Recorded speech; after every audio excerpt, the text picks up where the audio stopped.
Malam ini kita lanjutkan kajian dan tanya jawab kita seputar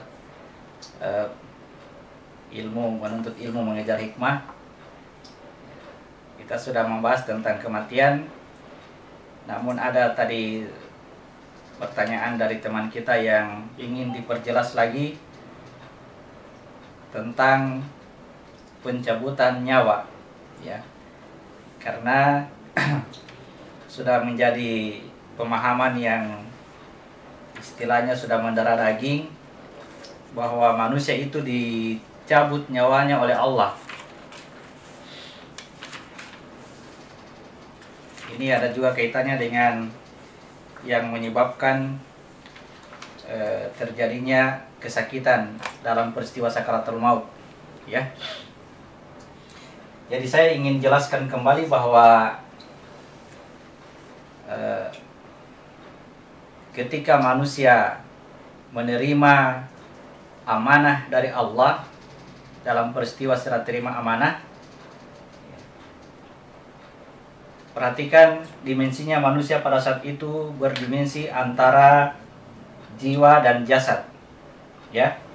Jadi yang diserahkan, yang diberikan serah terima amanah adalah jiwa dan jasad, antara jiwa dengan jasad.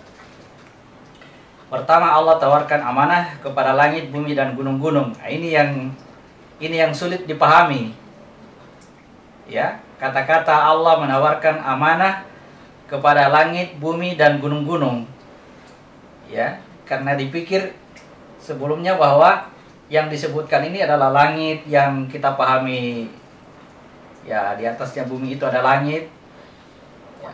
Kemudian bumi adalah tempat kita berpijak sekarang. Kemudian gunung-gunung adalah, ya, daratan yang menjulang tinggi di bagian bumi. Nah, itu yang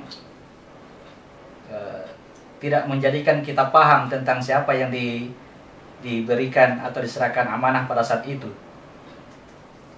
Ya, jadi perumpamaan langit, bumi, dan gunung-gunung adalah jasad kita. Jadi Allah itu pertama menawarkan amanah kepada jasad, ya, yang tentunya dipastikan bahwa jasad ini tidak akan menerima amanah. Tuhan tahu itu, ya, Tuhan tahu. Sebagaimana Allah memerintahkan kepada iblis untuk sujud, Allah tahu bahwa iblis tidak akan sujud, ya, tetapi diperintahkanlah kepada iblis untuk sujud, untuk memberikan informasi kepada manusia bahwa, ya, yang namanya iblis adalah makhluk yang tidak patuh.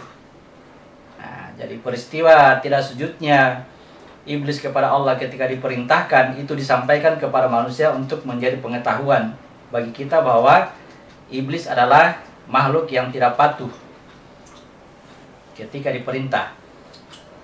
Nah, demikian pula dengan ini, Allah tahu bahwa, ya, langit, bumi, dan gunung-gunung atau jasad kita itu tidak akan menerima amanah.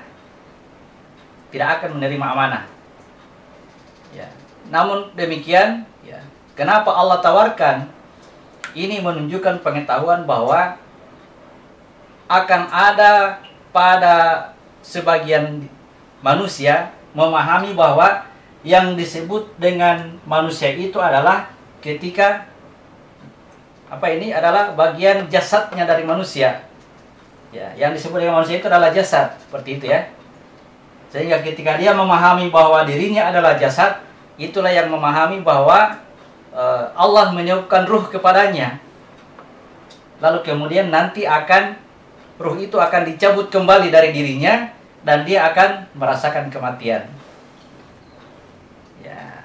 Jadi dasar pencabutan kata-kata pencabutan nyawa itu karena dasar pemahamannya melihat bahwa dirinya itu adalah jasad. Ya.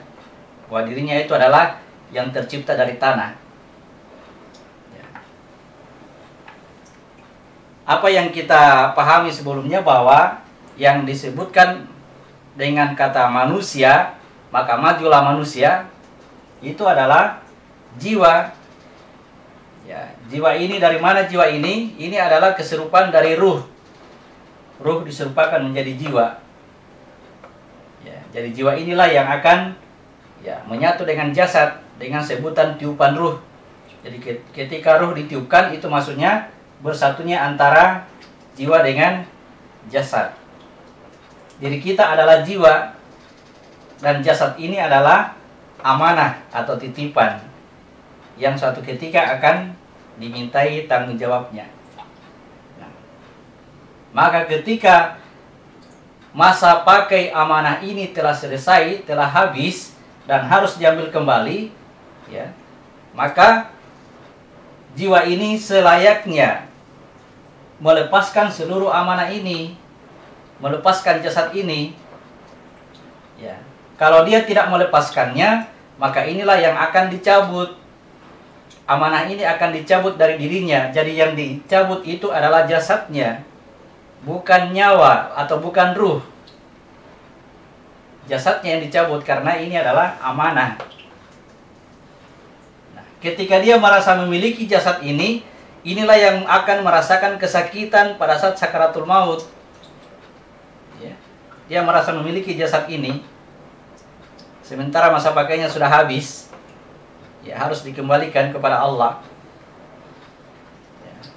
Nah, bagaimana caranya supaya tidak merasakan sakit ketika sakaratul maut? Ya, harus dikembalikan jasad ini kepada pemiliknya. Kembalikan jasad ini kepada Allah. Ya. Kalau selama hidup kita sudah menyerahkan jasad kita ini kepada Allah, ya, maka ketika masa pakainya habis dan akan diambil kembali, itu tidak akan merasakan sakit. Kenapa? Karena orangnya atau manusianya itu tinggal dijemput oleh malaikat, bukan dicabut. Kenapa dijemput? Karena manusianya sudah menyerahkan jasad itu sebelumnya, jauh sebelumnya, sebelum masa pakainya habis.